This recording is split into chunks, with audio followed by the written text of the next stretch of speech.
हर व्यक्ति गुरु है, हर व्यक्ति गुरु है। गुरु माने गांव में कहते हैं बहुत गरु है, मतलब भारी है। गरु मतलब गुरु बोल रहे हैं वो। यहाँ गांव पूछो कोई भारी चीज़ दो, बोलो देखो कैसा है, तो बताएगा बहुत गरु है। यहाँ के आदमी बताएगा गांव में गरु माने गुरु कह रहा है, गुरु माने भारी। अब भ्रंश है थोड़ा बोलने में। तो हर व्यक्ति गुरु है।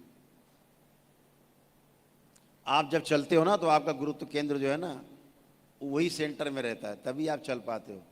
आपका गुरुत्व केंद्र जरा सा गड़बड़ हो जाए आप गिर पड़ोगे, शरीर ही गिर पड़ेगा। जीवन की तो बात छोड़ो, जीवन का केंद्र अगर गड़बड़ाया तब तो सीधे आदमी पाखाने भागता है। बहुत खुशी हो जाए, बहुत बड़ा दुख आ जाए अचानक से, नाभि हट जाती है अपने स्थान से, जीवन का केंद्र डगमगा जाता है। जीवन का केंद्र डगमगाया और आप डगमगाए, शरीर की व्यवस्था हिल जाती है। तो आप सभी हमेशा एक बात का ध्यान रखो, अपना जो गुरुत्व केंद्र है उसको मजबूती से ध्यान रखो, उसी पे ध्यान रखो, अपने गुरुत्व पे। जो अपना गुरुत्व है, अपना गुरुत्व का भाव है, चाहे शरीर का गुरुत्वाकर्षण का केंद्र है, चाहे जीवन का गुरुत्व का भाव है, उसका हमेशा ध्यान रखो।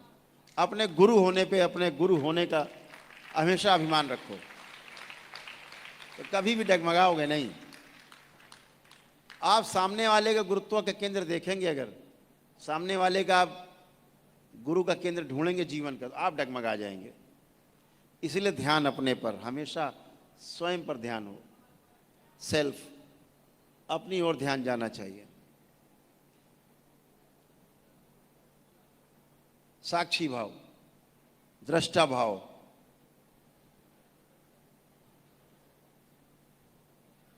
कल एक महापुरुष है, उनको हम लोग देख रहे थे, दरबार दिखा रहा था, उनका शरीर छूट चुका, लेकिन क्या दिख रहा था, तो केवल आंखें। आंखें कैसी? केवल आंखें, कोई हलचल नहीं शरीर में। शरीर है लेकिन कोई हलचल नहीं, मन में कोई हलचल नहीं। दृष्टा भाव, ऐसे ऐसे देखना, ऐसे ऐसे ऐसे देखना, शरीर हिल भी नहीं रहा, क्योंकि वो उनके जीवन में था ऐसा, समाधि प्राप्त थे, इसलिए वो दृष्टा भाव में तब भी थे। शरीर छूटने के बाद दृष्टा ही भाव। तो जो दृष्टा भाव है तमाम कष्टों से आपको तोड़ देता है, तमाम बने बनाए झूठे रिश्ते नातों से तोड़ता है। फिर जब झूठे रिश्ते नाते टूटते हैं तब सही मायने में आप कर्तव्य निभा पाते हैं। ये ध्यान रखिएगा।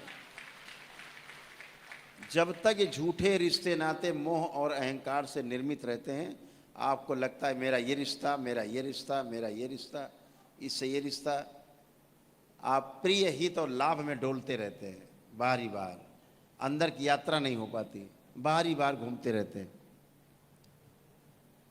यात्रा तो न्याय, धर्म और सत्य की है, दोनों ही आप में विद्यमान है, दोनों ही आप में है।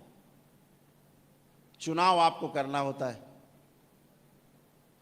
कि हमें प्रिय हित और लाभ में जाना है कि न्याय, धर्म और सत्य के रास्ते पे जाना है। चुनाव आपको करना है।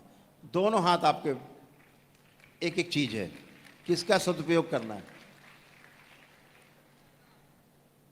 बहुत बिरले होते हैं जो न्याय, धर्म और सत्य की यात्रा पर निकलते हैं।